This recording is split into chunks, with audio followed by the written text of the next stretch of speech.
So 6ix9ine back at it again. He's recently been doing interviews on Vlad TV, and he been talking. So basically, 6ix9ine, there's a lot of shit he said, but one of the shits he said was basically 6ix9ine brings up rumor that the Migos split because Offset slept with Saweetie. That's rap material. Apparently, that's what he said, and also that could have led to the case of them having dysfunction, not being together, and that's why Takeoff passed away, which RP Takeoff, I don't know why the fuck that came up in the conversation, but I digress. You already know with 6ix9ine, he gonna get his shit off if you interview that nigga. He gonna get his shit off, and he don't like y'all niggas. But anyways, let's continue. So 6ix9ine is attempting to define what the term rap means. The example he provided, seemingly in an attempt to push back against the narrative that he himself is a rat, was why Migos split up. During a conversation on One Night with Staney. Okay, so this is a different one. I thought this was on the Vlad TV interview, but Tekashi echoed the rumor that the rap trio parted ways because Offset allegedly slept with Saweetie. All these rappers is rats, 6ix9ine told his host Aaron Steinberg at around the 36-10-minute mark.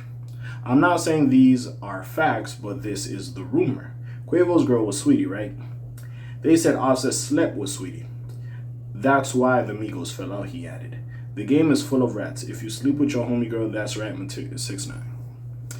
Listen, 6ix9ine, you getting your narrative off. And I gave you kudos in one of my videos. I said, if motherfuckers wasn't fucking with you, that little diss track you did to Young Thug, that shit was fire. I ain't gonna lie. That shit was fire. I gave it to you. I was like, yo, I see what you was doing. And if you had the great media team, like, bro, that shit could have got some traction. Like, it was good.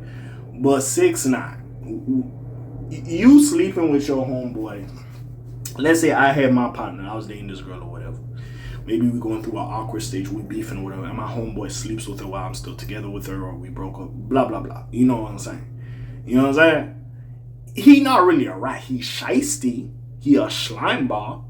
He a hoe. I wouldn't call his ass a rat.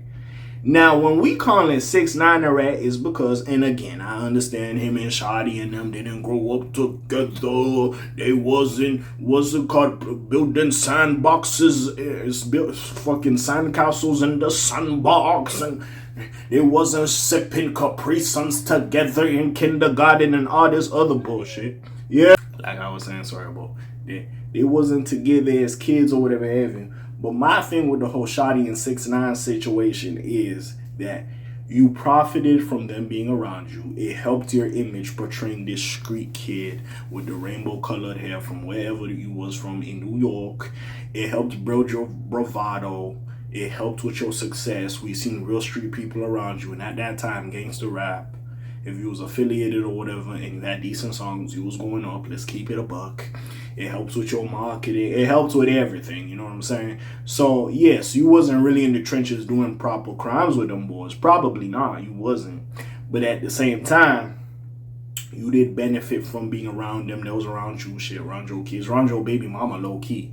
So, when it got to the point where y'all boys got locked up, and you wasn't part of that. You probably wasn't part of that indictment they got them boys on. Let's keep it a buck.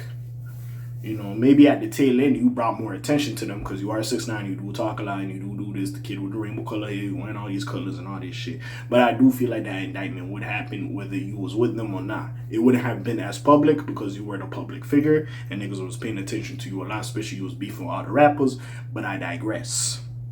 So when that did happen, again, you was right. You, again, don't know them niggas like that, but at the same time, you was Treyway, my nigga. Yes, you didn't have to get jumped in and do all that bullshit that other niggas had to do to get in the game.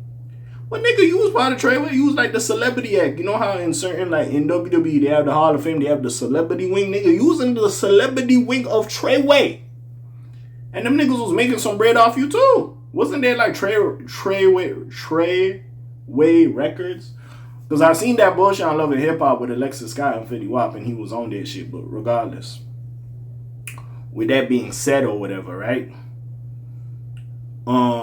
We had, when you snitched on them boys, you profited from them, you was kind of linked with them. So the reason we kind of look at you as a rat, because some of them beefs you was having and some street implications was coming from it, them boys was backing you. That's why it's like, it wasn't just so I'm using these niggas. You was benefiting from them a little bit. Yes, you were using them, but there was some type of friendship or loyalty aspect with that relationship. That's why y'all might have not been like friends like that, but like, yeah, they helped your ass out. And some of that shit you did, yeah. That's why we was calling you a rat. We calling you Master Splinter, Stuart Little, Mickey Mouse and his rainbow head clubhouse, Pinky and the Brain. Tom no Jerry ass, you heard me? Sorry, Jerry no Tom ass, Tom the cat, you heard me? So that's why we looking at your ass crazy as hell. But hey, man, 6ix9ine always gonna try to spin this narrative, my nigga. I ain't gonna lie. 6ix9ine then spoke on loyalty and what it means if you're in the streets. When you join the streets, you sign up for loyalty. All these street dudes got loyalty tatted. All these street dudes got integrity principles, right?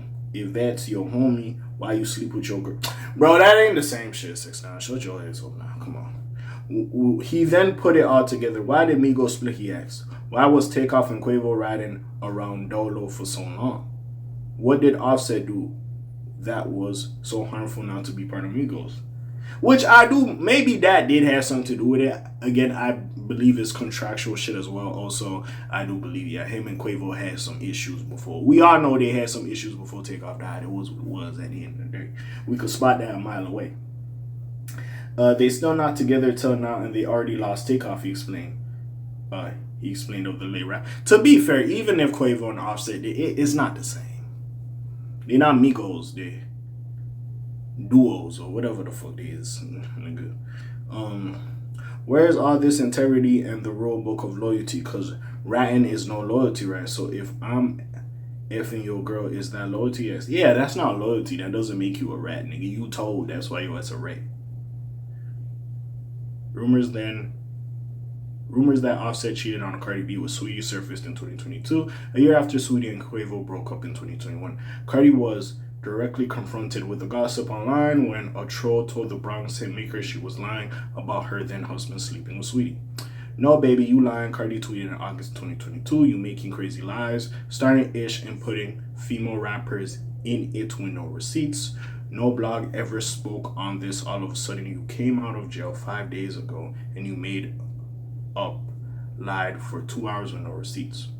Around the time of the cheating scandal, Migos started to unravel. In May of 2022, TMZ asked Quavo about the group breaking up. He refused to answer the question, claiming he had nothing to say. Talk about Migos disbanding was making the rounds online too. Fans noticed that Offset and his wife Cardi B had unfollowed Quavo and Takeoff on Instagram, and that Quavo was no longer following Offset, leading some to believe there had been some kind of falling out. Takeoff, however, was still following Offset and Cardi. Yeah, I'm not gonna go through the whole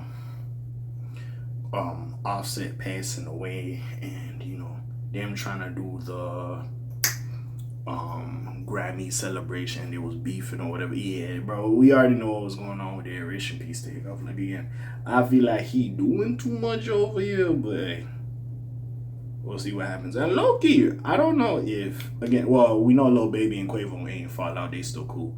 But yeah, niggas ain't really talk about that shit with Offset and Lil Baby. Now they ain't cool no more. But that's a story for another day. But anyways, bro, what y'all think about this? Y'all think 6ix9ine got a point? I just feel like he just talking his shit.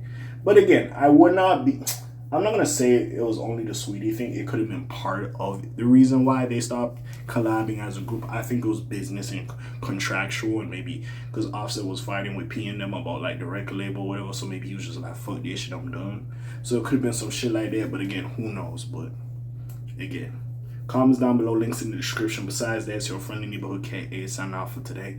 The Black TJ did while doing this thing. My name is Bills like Quasimodo. Hit like, subscribe. You're trying to hit a little bit more to hear me, and I'm gone. Shalom, zoom, peace, y'all, gang. Alright.